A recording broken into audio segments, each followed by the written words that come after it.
یارانو نه پوهېږم چې دا سړی کمقل دی او که دلته د ولس کمقل ښکاري دی په خپله د نه سړي بچی دی او که د ولس ورته د نه سړي زامن ښکاري دی بلوچانو ته ګوته نیسي او د بلوچانو سره اختلاف جوړول غواړي او جوړول یې غواړي. دا تپوس کول غواړي چې د افغانستان سره د خلک چې نیم کړی دی د په دې پوله باندې په دې جالي پوله باندې چې دا تارونه لګولي دي دا بلوچانو لګولي دي او دا بارډر چې بند کړی دی د چمن دا پاټک چې بند کړی دی تګ راتګ چې بند کړی دی دا مزدوري دا کاروبار چې بند کړی دی دا بلوچانو بند کړی. او بله ورځ چې بل پاس کو او مدنیات بیا پنجاب ته حواله کړو او الریډي پکې یو جرنیل ته دوه ټیکې میلاو شوې د دوو ځایونو ټیکې د پښتنو خاورې جرنیل ته پنجابي جرنیل ته میلاو شوې هغې پیزې والا ته نو دغه بل بلوچانو پاس کړی و دغه ټیکې وله بلوچانو ورکړې او په سوونو نه په زرګونو بلوچان چې وژل کېږي او ورکېږي او هغه جینکۍ ولم نیولي دي هغه ولم په جیلونو کې بندي کړي دي نو دغه بلوچانو بندي کړي دي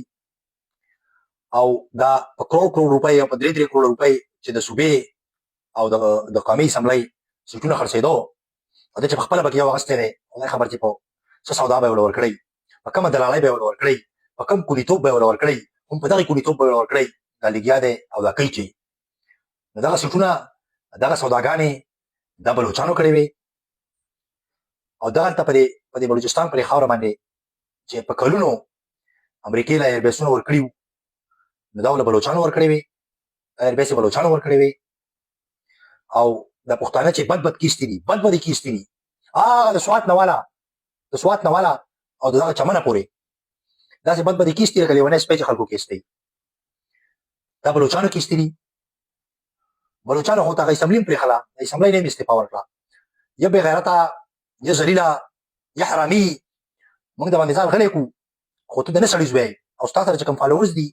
هغه ستا نه هم بې غیرته دي ستا نه هم لاندې دي یا بې شرمه سړیه یا بې غیرته سړیه هر چاته معلوم دي هر چاته چې د بلوچ په ځمکه